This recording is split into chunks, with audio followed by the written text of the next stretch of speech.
त हजुरहरूको साइडमा थुप्रो इट्टा त हामीले झार्यौँ, इट्टाको बारेमा क्वालिटीको कुराहरू पनि गरेका थियौँ हामीले होइन। आज चाहिँ इट्टा कसरी बन्छ, कस्तो इट्टा क्वालिटीको हुन्छ भनेर हामी यो इट्टा फ्याक्ट्रीमै आएको छौँ। यो वाइ इट्टा फ्याक्ट्री, यो चाहिँ तपाईँको भक्तपुर चाँगुनारायण 8 सुडालमा रहेको छ यो फ्याक्ट्री चाहिँ होइन।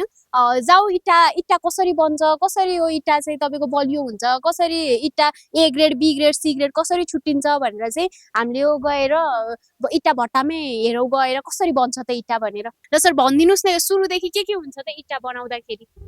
अब यो माटो कहाँ राम्रो कहाँ इट्टा बलियो हुन्छ त्यो माटो गाडीबाट बोकेर यहाँ खन्याउने। ए हजुर। यहाँ खन्याएपछि चाहिँ हजुर 1-2 दिन पानीमा भिजाउने। हजुर।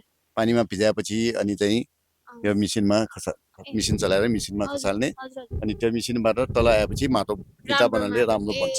जस्तै हजुरहरूले बुझ्नुभयो होला, अब जस्तै यहाँ यत्रो ठुलो यो डिपो जस्तै छ, यसमा चाहिँ बाहिरबाट माटो ल्याएर चाहिँ हामीले यहाँनिर चाहिँ खसाल्दो रहेछौँ, डिपो गर्दा रहेछौँ होइन। मजाले भिजाउँछौँ हामीले, 1-2 दिन भिजाउँदा रहेछौँ। त्यही भिजेको माटोले त्यहाँ माथिबाट बिस्तारै राख्ने। अनि यो 4वटा मिसिन चलेर त्यो माटोले पेल्दै बिस्तारै यहाँ तल झर्छ। अनि यहाँ पक्का राम्रो माटो इट्टा बन्नेवाला माटो भइसक्यो त्यो। त्यही त यसपछिको चाहिँ यो जुन यहाँको माटो छ यो माटोलाई चाहिँ डोजरले, हाम्रो उता डोजर देख्न सकिन्छ, त्यो डोजरले चाहिँ टिपरमा हालेर ठाउँ ठाउँ यसरी इट्टा बनाउने ठाउँ ठाउँमा चाहिँ यसरी माटो चाहिँ हामीले सप्लाई गर्दो रहेछौँ, पहिलो प्रोसेस होइन। यसरी चाहिँ माटो चाहिँ साइडमा खसाल्छ र यो चाहिँ माटो हो, यसलाई चाहिँ प्लास्टिकले छोपेका छौँ। यो किन प्लास्टिकले छोपिन्छ भन्दाखेरि चाहिँ यहाँको पानी नसुकोस्, ड्राई नहोस् भनेर चाहिँ यस्तो प्लास्टिकहरूले चाहिँ हामीले छोप्दा रहेछौँ।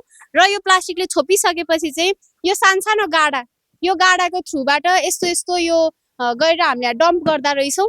र उहाँहरूले चाहिँ यसरी यो इट्टा चाहिँ यसरी रेडी गर्नु हुँदो रहेछ। यो भाँडोमा राखेर हामीले चाहिँ यसरी यो इट्टा चाहिँ रेडी गर्दा रहेछौँ। त्यसपछि यो चाहिँ काँचो इट्टा भयो होइन, यो चाहिँ काँचो इट्टा हामीले यसरी रेडी गर्यौँ। कति दिनमा चाहिँ यो सुकेर रेडी हुन्छ त भट्टामा लानको लागि? यो आज चाहिँ बनाउँछ, भोलि उनीहरूले उठाउँछ के। 24 घण्टा भनौँ हुन्छ 24 पर्सितिर चाहिँ अनि चाङ गर्ने, यसरी चाङ गर्न मिल्छ। त्यसरी पाल गर्ने गरी जाली जस्तो गरेर चाङ गरेपछि अनि इट्टा छिटो सुक्छ के। चाङ राख्ने पनि एउटा आइडिया हुँदो रहेछ, किनभने यो यसरी सुक्दो रहेछ। यसरी यो चाङ गरेर राखिसकेपछि, यसलाई यसरी राखिसकेपछि यो चाहिँ छिटो सुक्दो रहेछ भनेर हामीले यसलाई यसरी राख्दो रहेछौँ। यसलाई चाहिँ 8-9 दिन चाहिँ हामीले यसरी सुकाउँदो रहेछौँ यसलाई। र यसपछिको प्रोसेस चाहिँ के हो? हाम्रो चाङ चाहिँ सुकेपछि 10-12 दिनमा सुकेपछि यसरी बोकेर ल्याउँछ मान्छेले। ल अब यसपछिको प्रोसेस चाहिँ के छ? यो सुक्खा इट्टा भइसकेपछि पोल्नलाई चाहिँ हामीले कसरी राख्छौँ यो भन्नु? पोल्नलाई 18 इन्चीको फरकमा एउटा नाली हुन्छ, 18 इन्चीको फरकमा।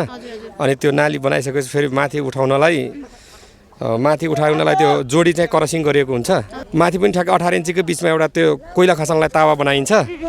त्यो तावा बनाइसकेपछि तल त्यो जोडी यस्तो क्रसिङ हुने हुनाले कोइला एक ठाउँबाट झारेपछि त्यो 27 इन्चसम्म यता र 27 इन्च उता पुग्छ। यसमा चाहिँ अघि हामीले उता चाङलाको इट्टा देख्यौँ नि, त्यही इट्टालाई चाहिँ यो माथि यो धुलोले पुर्ने र पुरेर चाहिँ यो तावा हुन्छ। यो तावा चाहिँ त्योभन्दा माथि एउटा खाल्टो बनाउँदो रहेछ होइन। त्यो खाल्टोमा चाहिँ यो तावा चाहिँ त्यहाँ हाल्ने र हालेर चाहिँ आगो चाहिँ यसरी पास गर्ने रहेछ। यो मुनि आगो हुँदो रहेछ।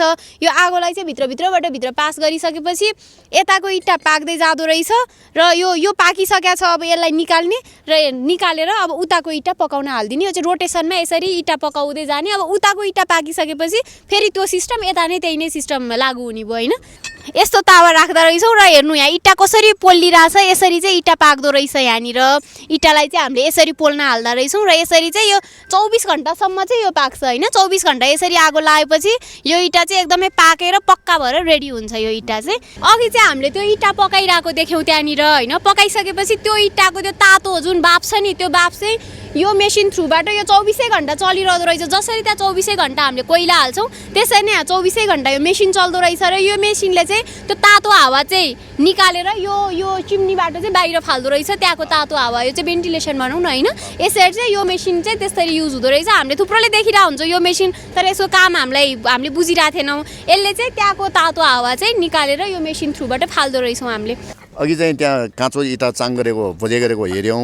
अब त्यो यो पाकिसके सबै उ गरेपछि यो पाकिसकेपछि यहाँ निकाल्ने चिसो भएपछि सबभन्दा राम्रो इट्टा, राम्रो आवाज आउने इट्टा यो बिचमा हुन्छ। अनि यो माथिको 1-2 छली मात्र अलि राम्रो पाक्दैन, अरू सबै यस्तो राम्रो पाक्छ। राम्रो मिहिनेत गऱ्यो भने राम्रो इट्टा यस्तै हुन्छ, रातो हुन्छ।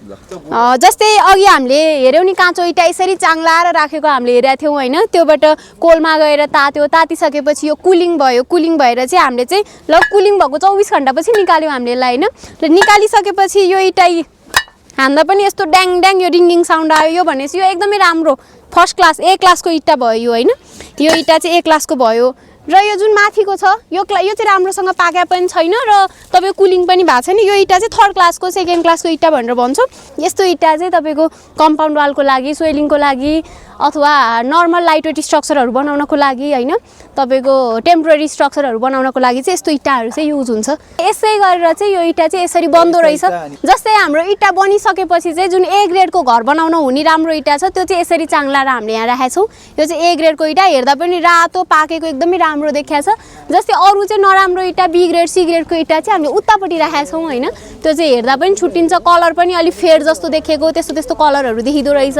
होइन अनि नबलियो टुक्रिहाल्ने त्यस्तो हुँदो रहेछ नपाकेको इँटाहरू चाहिँ र जस्तै अब यो यत्रो इँटाको फ्याक्ट्री छ तपाईँले यत्रो ठुलो लगानी गर्नुभएको छ होइन यो 300-400 रोपनीमा फैला छ अब आजभोलि त यो डबल एसी ब्लकहरू अनि प्यानलहरू थुप्रो आएको छ नि त इँटाको विकल्पमा त्यसले चाहिँ कतिको असर गरिरहेको छ तपाईँको बिजनेसलाई अलिकति यो विकल्प सामान आएर अलिकति पनि हो आर्थिक मन्दीले पनि अलिकति यस साल चाहिँ बिस्तारै चाहिँ समस्या भइरहेछ तर इँटा जस्तो चाहिँ विकल्प चाहिँ हुने इँटाको विकल्प चाहिँ राम्रो अरू छँदै छैन इँटै राम्रो इँटै राम्रो हजुर यो अब भक्तपुरको हजारौँ वर्षदेखि इतिहास भएको हो इँटा बनेको त्यही भएर इँटाको विकल्प छैन त्यही त उहाँको अनुसार अब इँटाको विकल्पमा चाहिँ यो ब्लकहरू आछ प्यानलहरू आछ त्यो चाहिँ इँटा भनेको चाहिँ इँटा नै हो होइन देख्न सकिन्छ इँटाले कतिहरू घरहरू बनिरहेको छ होइन